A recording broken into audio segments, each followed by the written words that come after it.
Baik, kita akan masuk ke bagian soal nomor 7. Pada gambar terlihat gaya pada arah horizontal FAPP, FF dengan besar 10 Newton yang diberikan pada sebuah roda bermassa 10 kg dengan jari-jari 0,30 meter.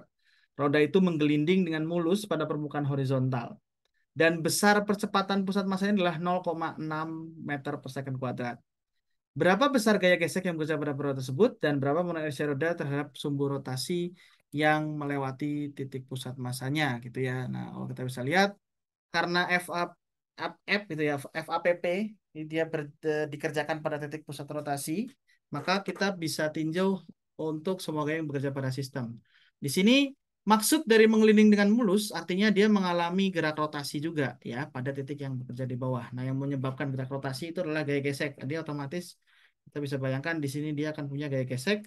Ya, gaya geseknya adalah gaya gesek statis ya. Karena kalau gaya geseknya bukan statis, maka roda ini artinya nggak mulus mengelilingnya atau dia akan mengalami slip.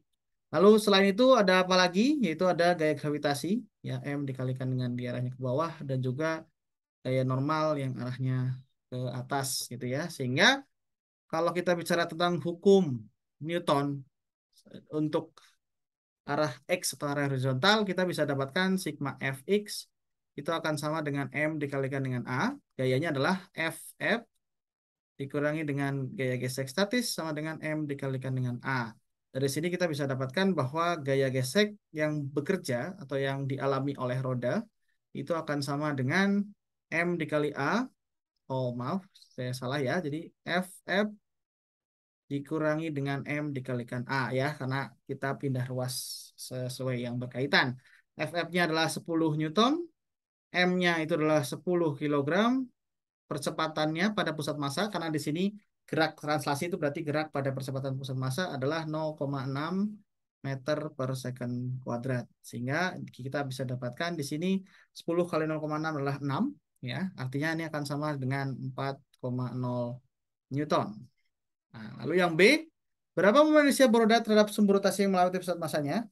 Dengan jari-jari 0,30 meter, maka percepatan sudut ya, besar percepatan sudut yang dialami oleh bola ketika dia mengelilingi sempurna ini akan sebanding dengan percepatan pusat massa, ya saya pakai A saja seperti biasa, dibagi dengan jari-jari roda.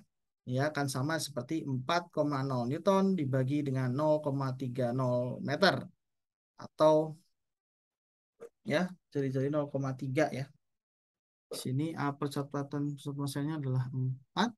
Oh, maaf saya salah, bukan 4, di sini harusnya 0,6 ya. Saya keliru, mohon maaf. 0,0 meter per second, saya kurang teliti ternyata. Jadi percepatan sudutnya akan sama dengan 2,0 radian per second kuadrat. Nah, jadi di sini fungsi atau fungsi gaya yang menyebabkan torsi atau putaran atau gerak rotasi itu hanyalah gaya dari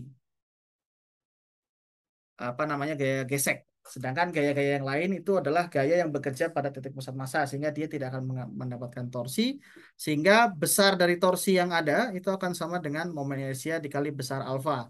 Ya tentu saja karena torsi yang ada, jadi roda ini mengalami torsi dari satu gaya, maka arah percepatannya pasti akan sama dengan arah torsi yang disebabkan oleh gaya tersebut ya. Sehingga dari sini kita bisa dapatkan momen inersia akan sama dengan besar torsi dari gaya gesek dibagi dengan besar percepatan sudut. Besar torsi dari gaya gesek akan sama dengan Fs dikalikan dengan R ya, dibagi dengan alfanya saja. Ya, seperti ini. Nah, jadi kalau kita masukkan ini 4 dikalikan 4,0 dikalikan dengan 0,3 ya, ini satuannya adalah Newton meter dibagi dengan 2,0 meter radian per second kuadrat. Ya, jadi kalau kita bagi ini 4 kali 0, 4 bagi 2 itu 2 berarti 0,6 ya. 0,6 kilogram meter kuadrat. Ya, berikut pembahasan untuk nomor 7.